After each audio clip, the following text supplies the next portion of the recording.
Hi అందరికీ welcome back to మన education. మన ఎడ్యుకేషన్లో పదజాలం చూసాము కదా, జాతీయాలు చూసాము కదా. ఇప్పుడు చిన్నగా కొన్ని ఇవి చూద్దాం, పొడుపు కథలు. ఒక మార్క్ కన్ఫామ్గా వస్తుంది. చూద్దాం, 8 క్వశ్చన్స్ ఉన్నాయి, అవి ఏందో చూసి చేద్దాం.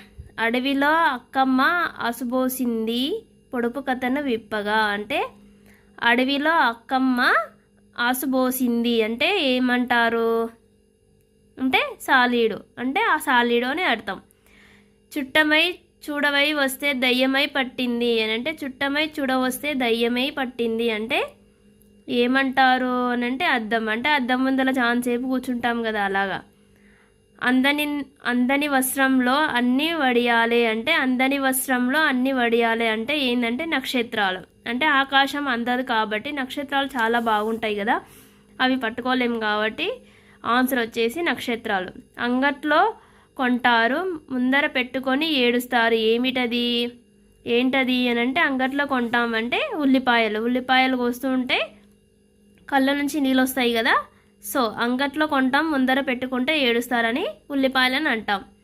సవిత మంత్రసాని జలరాశి అయి తల్లి పాకశాల నుండు పరంగురుడు చరులన్న లెక్కి నర్తించి మొప్పించు. ఈ పొడుపు కథకు అర్థం ఏంది అని అంటే ఏంది పొడుపు కథకు అంటే ఉప్పు అని ఆన్సర్. 6th one, పోషణలో ఉంది దుషాణలో లేదు, మమతలో ఉంది మమకారంలో లేదు, మనసులో ఉంది మాటలో లేదు. ఈ పొడుపు కథలో కవి ఎవరు అని అంటే ఎవరా కవి? పోతన. ఎద్దు పడుకుంటే మేకు పారాడుతుంది కథను విప్పండి. ఎద్దు పడుకుంటే మేకు పారాడుతుంది అంట. ఏందది అంటే ఆన్సర్ వచ్చేసి గుమ్మడికాయ. ఏంది అంటే ఆన్సర్ వచ్చేసి గుమ్మడికాయ. రాజవారి తోటలో రోజా పూలు చూసేవారి కానీ కోసేవారు లేరు, ఏమిటవి అంటే నక్షత్రాలు. అంటే రాజావారి తోటలో రోజా పూలు. ఇంతకుముందుకు చెప్పాయి కదా ఇక్కడ నక్షత్రాలని, ఇక్కడ కూడా నక్షత్రాలు ఆన్సర్. వీడియో నచ్చినట్లయితే లైక్ చేయండి, షేర్ చేయండి, పక్కనున్న బెల్ ఐకాన్ని ప్రెస్ చేయండి. నేను చేసినటువంటి ఫస్ట్ వీడియో మీకు నోటిఫికేషన్ రూపంలో వస్తుంది.